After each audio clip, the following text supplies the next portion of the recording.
Bu videoda sizlere Demon Slayer animesinden İblis Avcıları Birliği'nin lideri Kagaya Ubuyashiki hakkında 10 ilginç gerçekten bahsedeceğiz. Videoya başlamadan önce açıklama kısmından aktif olduğumuz diğer platformlara da ulaşabileceğinizi hatırlatmak isterim. Ayrıca içeriklerimizin devamlı için kanala abone olup videoyu beğenirseniz de çok memnun kalırız. İyi seyirler.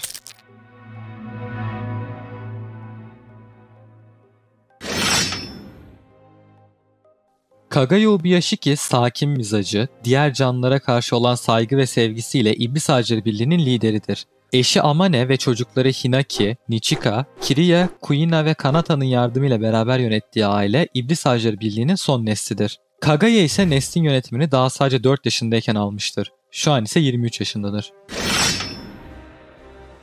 Kagaya kendisini eleştirme konusunda gayet sert, bir o kadar da dürüst biridir. Kendisini zayıf bir birey olarak tanımlar. İblis Avcıları Birliği lideri olmasına karşın kendisi bir iblis avcısı değildir. Bunun sebebini de zayıf olmasına bağlar.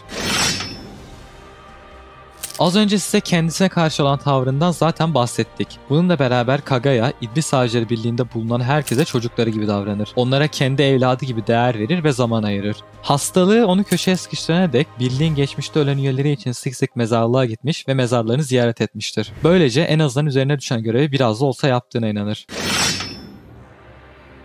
Hastalık demişken Ubuyashiki soyu lanetli kelimesiyle anılır. Kagaya'nın dediğine göre onu güçsüz bırakan bu hastalığın sebebi aslında Heian çağından 1000 küsür yıl kadar öncesinden, yani ilk iblisin doğuşundan geliyordur. Ubuyashiki soyunun ilk iblisi doğurmasıyla beraber bu doğum genetik bir bozukluğa sebep olmuştur. Genetik bozukluk ile beraber doğan her Ubuyashiki ferdi artık zayıf bir vücut ve 30 yıldan kısa bir ömürle lanetlenmiştir. Bu lanetin Kagaya'ya yüklediği büyük sorumluluklar da oldu. Ne kadar size Kagaya'nın sakin bir doğası olduğunu söylemiş olsak da gene de Kagaya 23 yaşında olmasının da getirisiyle beraber çocuklarına karşı sert ve ağır bir üslupla yaklaşır. Kendisi her ne kadar bundan hoşnut olmasa da kendi doğasına ters bile olsa sahip olduğu evlatlarına liderlik ve sorumluluk kavramlarını aşılamak zorundadır. Sonuçta bir anda hala sonu belirsiz bir ömür ve bitmemiş bir savaş vardır ve birileri sorumluluk almaya hazır olmak zorundadır.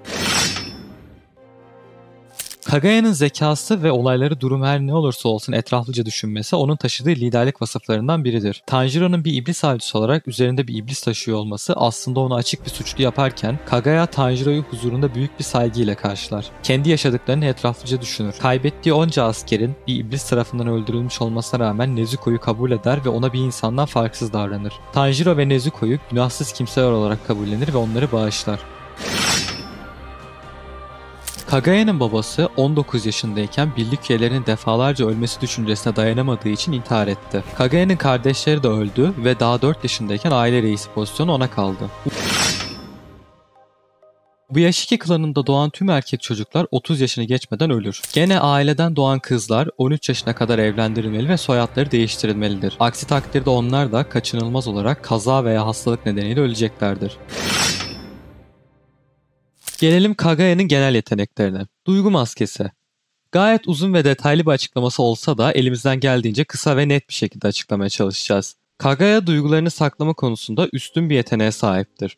Seri boyunca içinde bulunduğu nefret halini gizler, çevresine huzur ve mutluluk yayarak ortamı sakin tutar. Bu sayede kendisiyle iletişim kuran bireylere doğal bir güven ortamı yaratır. Yatıştırıcı ses. Oluşturduğu güven ortamının vazgeçilmez bir unsuru da Kagaya'nın konuşmasıdır. Sanemi'nin en sinirli hallerinde, hafızası kayıp Muichiro ile olan konuşmalarında ya da Mitsuri'yi güç sahibi olduğuna ikna ederken olsun, konuşmaları her zaman yumuşak perdeden, sakin ve yatıştırıcı olmuştur.